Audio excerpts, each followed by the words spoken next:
Good day, everyone. I'm honored to present to you today my research on faith on the margins, which explores the intersections of Laylayan theology and grassroots political advocacy in the Philippines.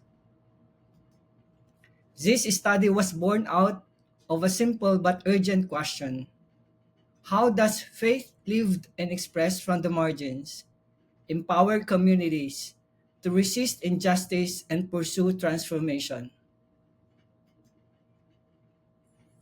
In the Philippines, faith is not just personal or private, it is deeply social and political. For many marginalized communities, religion is not a retreat from suffering, but a wellspring of resistance.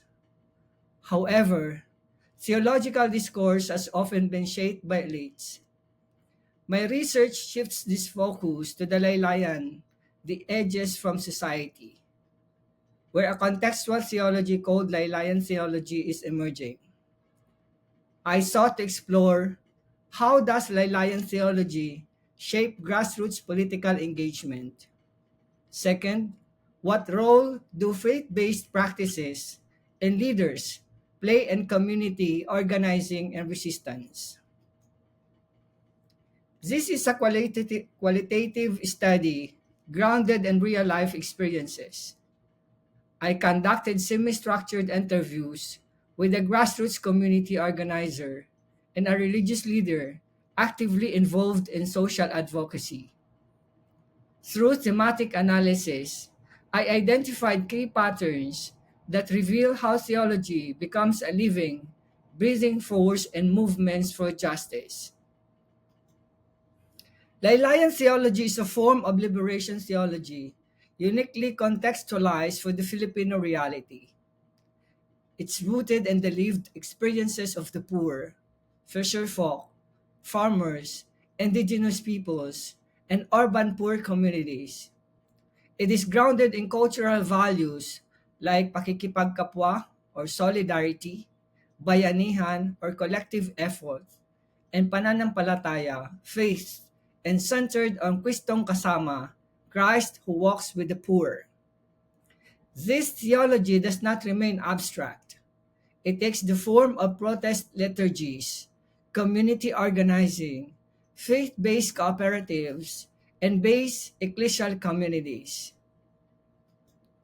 For many in these communities, activism is a spiritual calling. They see themselves living out the gospel and confronting eviction, militarization, land grabbing, and environmental destruction. Faith-based organizations like the Task Force Detinis and the Rural Missionaries of the Philippines play pivotal roles in documenting abuse and advocating for justice, motivated not by ideology alone, but by deep moral conviction. From the narratives I collected, four key theological themes emerged. First is the prophetic witness, a bold stance to speak truth in power, confronting corruption and systemic violence. Second is incarnational solidarity, faith leaders living among with the people, embodying Christ's presence in the margins. Third, hope as resistance, a hope that acts, not waits. It sustains a struggle amid hardship.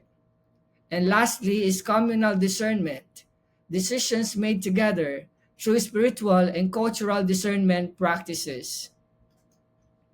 Despite its power, Laylayan theology faces real obstacles. State repression. Many grassroots religious leaders face harassments, red tagging, or worse. Clericalism. Some church structures remain hierarchical and disconnected from grassroots realities. Theological conservatism. Social advocacy is often dismissed as unchristian. Resource scarcity.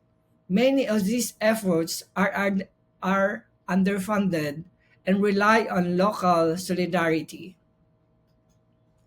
Lalayan theology resonates globally with other liberation theologies, from Latin America to Black theology in the US, but it offers a distinctly Filipino voice, one that incorporates indigenous cosmologies, post-colonial identity, and syncretic faith expressions. It invites the global church to listen to the wisdom that comes from below. This research offers both theological and practical implications.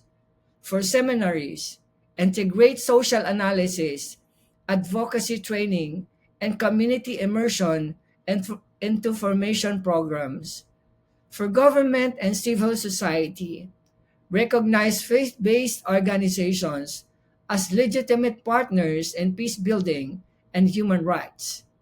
For churches, decentralize power, empower lay people, and especially amplify the roles of women and youth. For policy, protect the safety of religious workers, condemn violence, and foster space for prophetic witness. Lailayan theology reminds us that theology must not only be spoken, it must be lived. In the slums, the rice fields, and the mountains of the Philippines, faith is alive. It protests, it protects, it hopes. The margins are not silent, they are sacred, and from them rise prophets, organizers, and believers who dare to believe that liberation begins where Christ walks with the poor. Thank you.